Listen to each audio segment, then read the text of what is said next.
Good day mga ka-sounds.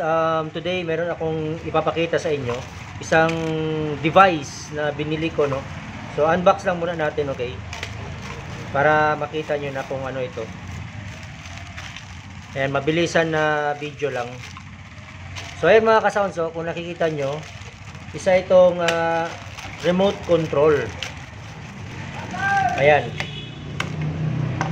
Kararating lang talaga nito. So isa itong remote control ng ng smoke machine. No, yung smoke machine ko kasi, meron namang remote control yun, kaso hindi ko na alam kung nasaan na. So kaya naisipan kong mag-search sa Shopee at nakita ko itong product na ito, which is mura lang, nasa 250 pesos lang. Kaya hindi ako nagdalawang isip, binili ko agad kasi malaking tulong to sa setup. No, hindi mo na kailangan kasi gumamit ng wire tulad nito, yung ginawa ko.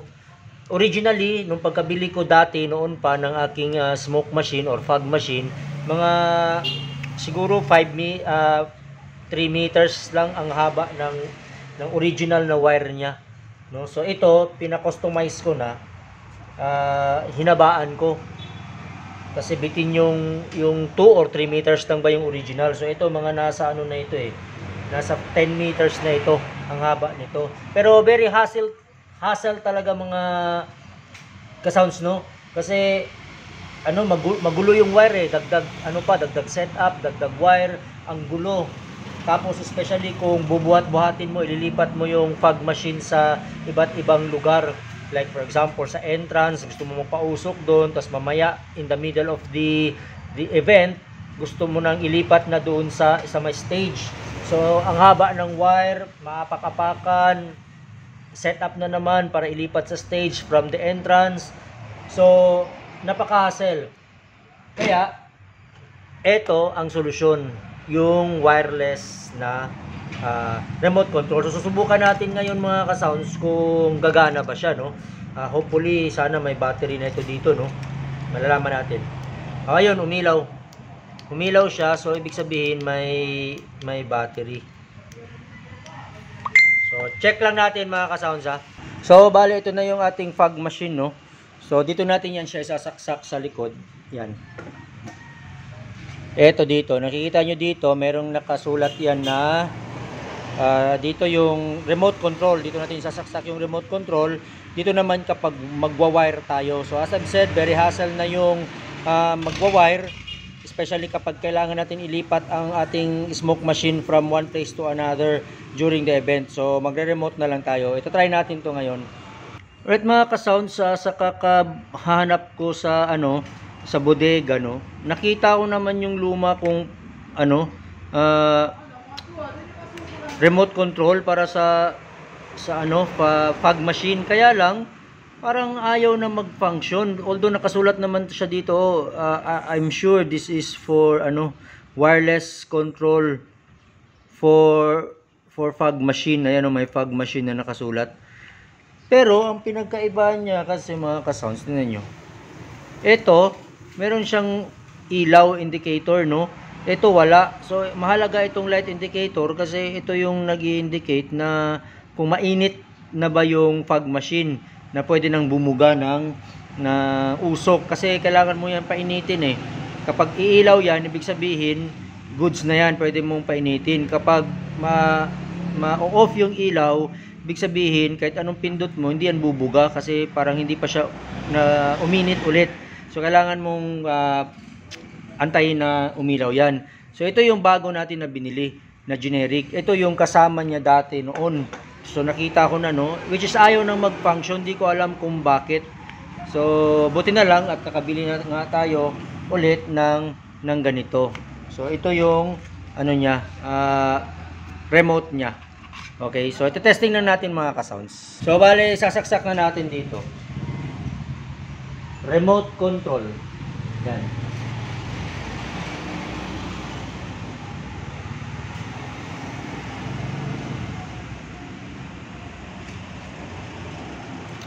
Yun nga lang ang problema mga ka-sound. Kasi DMX pala ito. XLR. Yung remote control ko, yung original is ganito. Ewan ko nung tawag nito. So, sayang no, at hindi ko pa rin may testing talaga. So, ano kaya dapat kong gawin dito? Siguro, puputulin ko to. Tapos, ipapaconnect ko na lang. Sayang talaga mga ka-sounds. Okay, gagawin ko na lang muna.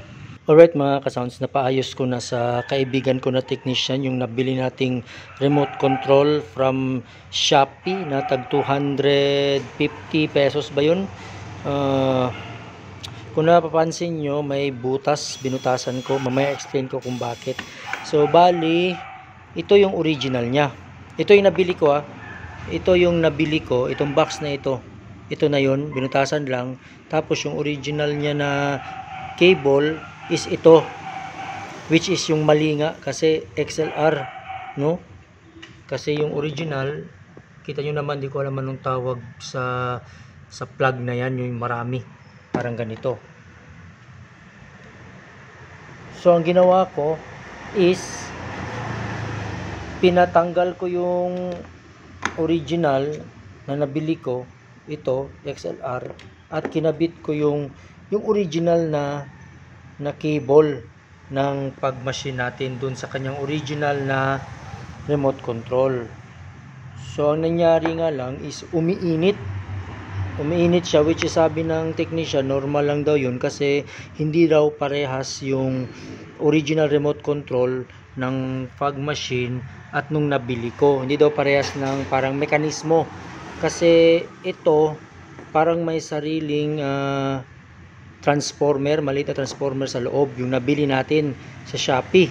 So kaya umiinit yun, which is okay lang daw naman kahit uminit, basta ang mahalaga itong cable hindi iinit kasi manipis to ito makapal yung sabi nabili natin sa Shopee. Ito normal lang na umiinit kasi may maliit na transformer daw dito. So kaya nagsuggest siya na kung talagang worried ako, kasi sabi niya normal lang naman daw yun, kung worried talaga ako, butasan ko na lang daw ng maliliit para magsilbing vent o singawan ng init. That's why binutasan natin. Pero overall, naging effective naman yung pagkagawa niya. Kaya i-testing natin, i-demo natin. Anyway, in the future, pwede namang ibalik to ulit kung gusto ko talaga XLR. Ibalik to ulit para sa kanya original pa rin. Pero dito naman tayo modify. Tatanggalin na ito, sabi niya, at lalagyan na ng XLR female. So, sa ngayon, nag-bypass wire lang siya doon sa loob. Isang technique na ginawa niya, nag-bypass wire para mag-function itong nabili natin na remote control from Shopee. So i-testing na natin mga ka-sounds. Ito na, saksak ko na. Functional naman mga ka-sounds kasi na-testing namin doon, no? Dali lang kasi nahirapan ako yun, saksak na. So try na lang natin. Naka-on na yan, and then yung remote control nya, ito yung remote control ng luma ko, which is hindi na rin ito magagamit kasi magkaiba din yung frequency, pero dinala ko na lang kasi may battery dyan sa loob, bago yan. So ito yung remote control ng bagong nabili natin. So try lang natin. Effective, diba? So ewan ko lang kung iinit pa ito. Siguro iinit pa rin to kasi nga may transformer na maliit dito pero hindi na siguro masyadong mainit kasi gumawa na tayo ng singawan or vent holes. So ano oras na ngayon? 4:19. Subukan lang nating naka-on ito hanggang 4, 5, 6, 7, 8, 9 or 10 PM hanggang mamayang gabi, 5 hours kasi sa event naman hanggang 5 hours talaga yan, no? Tuloy-tuloy na naka-on yan. Usually 5 hours yung maximum, depende na lang kung mag 6, 7, kung mag extend 6 to 7 hours, pero usually 5 hours lang naman talaga mga event. So hayaan natin naka-on ito, masubukan kung okay ba, hindi ba masisira, at saka yung sabi niya na ang mahalaga itong wire na hindi siya iinit. O obserbahan din natin yun, no? So anyway, konti na lang man laman nito. Ayan lang, oh, konti na lang yan, oh. Sobra-sobra na lang yan. So testingin natin. So yung range niya mahaba naman. Na-try ko dito sa loob ng bahay. Nakita nyo yung salamin.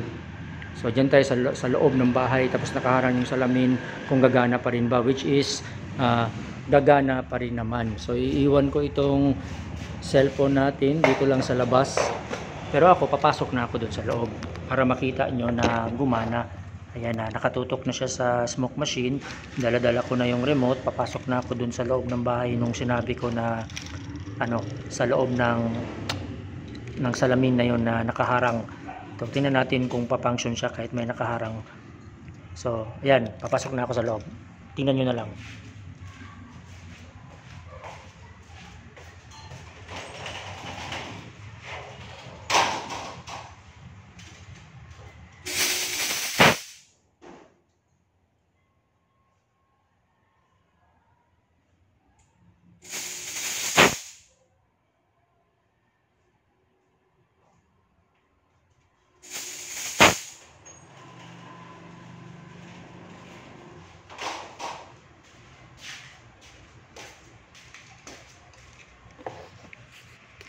So ayan mga ka-sounds, no, 3 beses ko yung pinindot.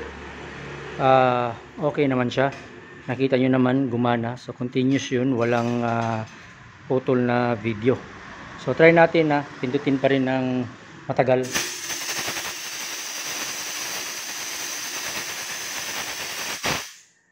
So very effective mga ka-sounds.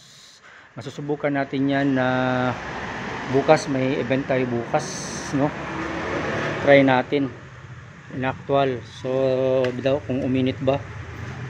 So medyo hindi naman siya masyadong uminit na, oh. Wala na, hindi na mainit, oh. Kasi nakasingaw na. So very effective, no? Alright. So ayan mga ka-sounds, kung meron kayong mga ganitong similar na situation, so sana nakatulong tong video na ito, no? Bumili kayo ng remote control, which is okay naman, at kung hindi gagana, ipacheck nyo na lang sa inyong trusted na technician na magagawan niya ng paraan. So hanggang dito na lang mga ka-sounds. Thank you so much for watching. God bless po, and to God be the glory.